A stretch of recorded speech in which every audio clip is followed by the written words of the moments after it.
인문학 튜브에 오신 것을 환영합니다. 오늘은 인지적 의미 강의의 마지막 시간입니다.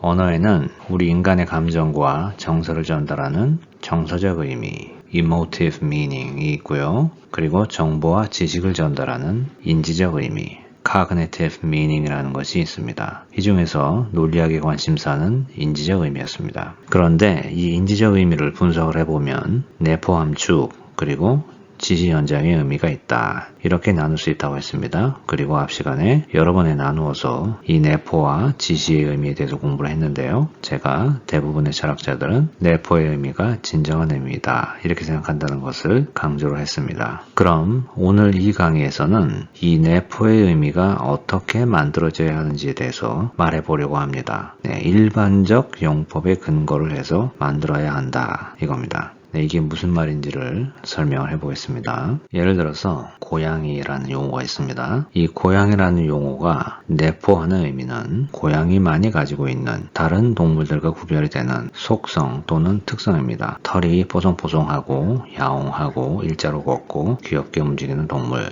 이렇게 생각할 수가 있죠. 그죠? 요게 고양이라는 용어가 내포 또는 함축하고 있는 의미이다 이겁니다. 그리고 고양이라는 말이 지시하는 의미는 세상에 있는 모든 고양이의 집밥을 지시한다 이겁니다. 그럼 이제 이렇게 한번 생각을 해보죠. 제가 지금 고양이라는 말이 내포하고 있는 의미는 고양이가 가지고 있는 특성, 특징이라고 했죠. 그러면서 여기 털이 뽀송뽀송하고 야옹하고 일자로 걷고 귀엽게 움직이는 동물, 이렇게 제가 썼는데요. 이게 세상에 있는 모든 사람들이 다 동의하는 고양이의 특징인가요? 아니죠. 어떤 사람은 고양이를 무서워하는 사람이 있고 또 어떤 사람은 고양이를 징그럽게 생각하는 사람도 있죠. 그래서 요 마지막에 귀엽게 움직이는 요거는 고양이를 좋아하는 사람들끼리 하는 주관적인 생각이지 객관적이지 않다. 이렇게 말할 수가 있죠. 그래서 어떤 용어의 내포의 의미를 설명하려고 할 때 그 대상의 객관적인 특성을 말해야지 이렇게 주관적인 특성이 섞여 있으면 안 된다. 이렇게 말할 수 있겠죠. 그런데 이렇게 객관적으로 특성을 잡아서 말하는 게 과연 가능한가? 이게 이제 오늘의 문제입니다.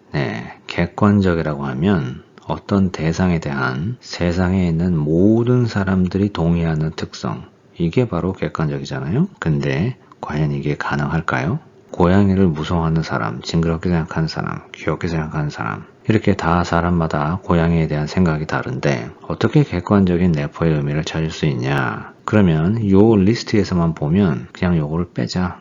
귀엽게 움직이는, 그러면 그냥 고양이는 털이 뽀송뽀송하고 야옹하고 일자로 걷는 동물, 이렇게 하면 객관적인 내포의 의미가 되지 않냐, 이렇게 할 수 있죠. 그런데 문제가 여기서 끝나질 않습니다. 여러분 혹시 털이 없는 고양이를 보신 적이 있나요? 털이 있는데 사고나 병으로 털이 빠진 게 아니고 원래부터 털이 없는 그런 종이 있습니다. 여기 사진을 제가 올렸는데요. 스핑크스 캣이라고 하더라고요. 그 스핑크스 있죠? 이집트에.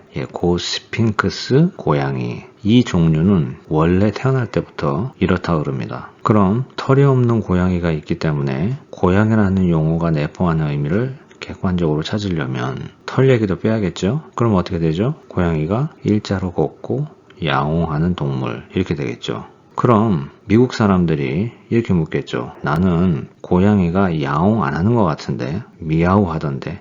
미국에서는 고양이가 야옹 안 하고 미야우 하고 개는 멍멍 안 하고 바우아우 한다고 해요. 그러니까 고양이가 어떻게 우느냐에 대한 객관적인 동의가 안 되니까 이것도 빼야겠죠. 그러면 고양이가 내포하는 의미는 일자로 걷는 동물, 이렇게 되죠. 그런데 세상에 일자로 걷는 동물이 고양이밖에 없나요? 최소한 사자, 호랑이, 세라소니, 표범, 얘네들이 다 일자로 걷습니다. 그리고 다른 동물들도 있을 수가 있죠. 그러니까 일자로 걷는 동물이 고양이다. 그래서 고양이가 내포하는 의미는 일자로 걷는 동물이다. 이렇게 얘기하면 이건 고양이만이 가지고 있는 특성이 아니니까 고양이라는 용어의 내포의 의미가 될 수가 없죠. 그죠? 지금 제가 무슨 말을 하고 있냐 하면요. 용어의 내포적 의미를 논할 때 객관적인 방식으로도 찾을 수가 없고 주관적인 방식으로도 찾을 수가 없다 이겁니다. 그럼 어떻게 해야 되느냐?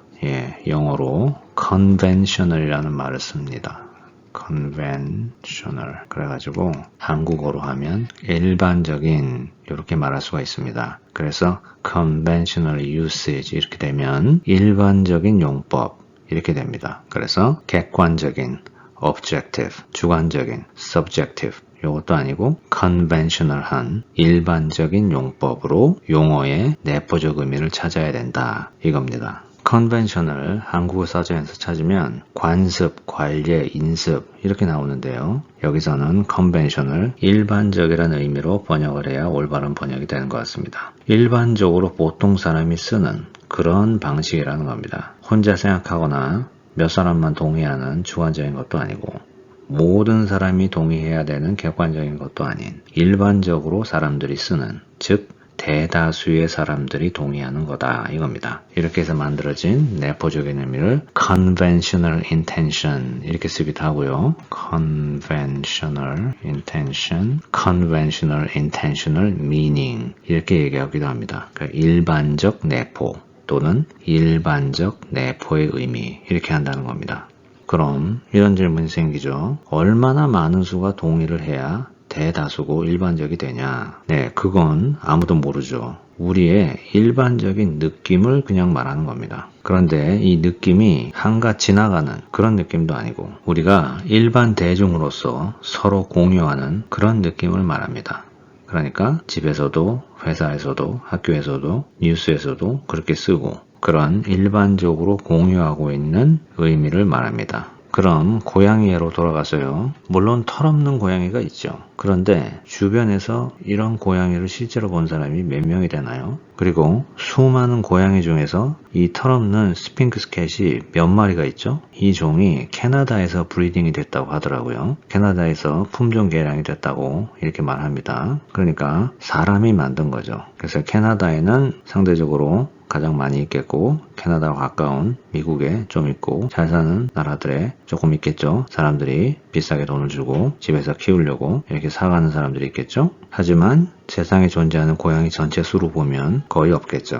그리고 한국에서는 고양이가 야옹하고 서양에서는 미야오한다. 이거는 근데 무슨 얘기인지 서로 다 이해를 하잖아요. 그래서 고양이라는 단어가 내포하는 의미가 뭐냐 하면 털이 뽀송뽀송하고 야옹하고 일자로 오는 동물 이렇게 하면 일반적인 용법에서 고양이라는 용어가 내포하고 있는 의미가 되는 것 같습니다. 제가 여기서 귀엽게 움직이는 요거는 뺐습니다. 왜냐하면 일반적으로 말하자면 고양이를 좋아하지 않는 사람이 꽤 있다는 것을 우리가 알잖아요. 그러니까 고양이가 귀엽다, 징그럽다 이런 거는 주관적인 설명일 뿐만이 아니라 일반적인 설명에도 들어가지 않는다 이겁니다. 그래서 정리를 하자면요. 인지적 의미의 두 가지 의미인 내포와 지시에서 이 내포의 의미가 어떻게 만들어져야 하는 거에 대해서 알아본 겁니다. 오늘 주관적도 아니고 객관적도 아닌 일반적 용법 conventional usage를 통해서 만들어져야 된다 이겁니다. 마지막으로 한 가지만 더 말씀을 드린다면요. 이제 언어의 의미에 대한 섹션을 다 공부를 했는데요. 이런 생각이 드실 수가 있습니다. 지금까지 뭘 한 건가? 이런 공부가 왜 필요한가? 네, 왜 필요하냐면요. 용어의 정의를 공부하기 위해서 필요한 지식들이었습니다. 용어의 정의는 definition이라고 하죠. 네, 용어의 의미를 부여하는 건데요. 철학적 의견이란 결국 논증을 피는 것입니다. 그리고 올바른 논증을 피기 위해서는 그 논증에 사용되는 용어를 정의하는 것이 이 논증의 50%가 넘는다고 말해도 과언이 아닙니다. 그래서 정의를 잘 할 수 있어야 되는데요. 정의를 잘 하려면 지금까지 우리가 공부한 언어의 의미에 나오는 이 내용들을 아주 잘 알고 있어야 됩니다. 네, 그럼 다음 시간부터는 용어의 정의에 대해서 하도록 하겠습니다. 감사합니다. 인문학에 관해 답을 원하시는 질문이 있다면 댓글 말고 이메일 lifeacademylearning@gmail.com으로 보내주시면 영상을 통해서 답변해 드리겠습니다.